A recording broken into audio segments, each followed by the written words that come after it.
Hey, salut à toi gamer. Novice ou vétéran, je vais peut-être pouvoir t'aider. Aujourd'hui, dans cette vidéo, je vais vous montrer la meilleure technique pour farm les items légendaires en KO10 sur Borderlands 3. D'après tout ce que j'ai pu expérimenter, ça reste la technique la plus rapide pour farm en solo le KO10. Vous pouvez mettre n'importe quel modificateur pour le KO, ça ne changera pas la rapidité du farm. Pour cette astuce, il ne vous faut aucun équipement spécial, mais je vous recommande tout de même d'avoir au moins une arme, n'importe laquelle tant que l'élément radioactif est équipé. Vous comprendrez pourquoi par la suite.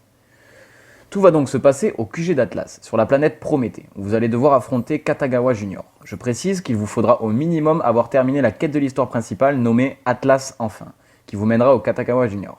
Il vous suffira simplement de prendre l'ascenseur qui se trouve à cet endroit et de rejoindre le haut de la zone où vous aurez une borne de réapparition juste avant le boss, ce qui vous permettra de l'enchaîner en relançant votre partie. L'astuce consiste tout simplement à one-shot le boss grâce à n'importe quel générateur électrique qui se trouve sur la zone. Le plus beau, c'est qu'après énormément de try, on se rend compte que le premier placement du boss est le plus souvent à cet endroit, ce qui va nous permettre de l'enchaîner beaucoup plus rapidement. La particularité du Katagawa, c'est qu'il se divise en plusieurs clones et qu'il nous faut trouver le bon. Également, il va seulement nous suffire de détruire son bouclier pour le tuer. Comme vous pouvez le voir, ce n'est pas un glitch, mais bel et bien une astuce que vous pouvez réaliser sur toutes les plateformes, PS4, PS5, Xbox et PC. Il n'y aura donc pas de patch car c'est une spécialité du boss. Ce sont en réalité les dégâts électriques directs qui permettent d'OS le Katagawa Junior. C'est pourquoi vous n'aurez besoin que des générateurs pour le tuer. Néanmoins, parfois il ne sera pas sur le premier générateur, et c'est pourquoi je vous conseille pour plus de facilité d'avoir le bouclier The Transformer d'équiper, ce qui vous permettra de le tuer avec les dégâts de pointe du bouclier s'il ne spawn pas sur le générateur habituel. C'est là qu'on en revient à l'arme de type radioactif dont je vous ai parlé. Le bouclier du boss se détruira très facilement grâce à de simples dégâts radioactifs. Vous pouvez bien sûr relancer la partie pour que le boss spawn à chaque fois sur le premier générateur, mais au-dessus du level 50, ça devient une perte de temps. Pour ne gâcher aucun try, équipez-vous donc de ces items. Vous verrez que même avec de faibles dégâts radioactifs, son bouclier tombera très rapidement à zéro.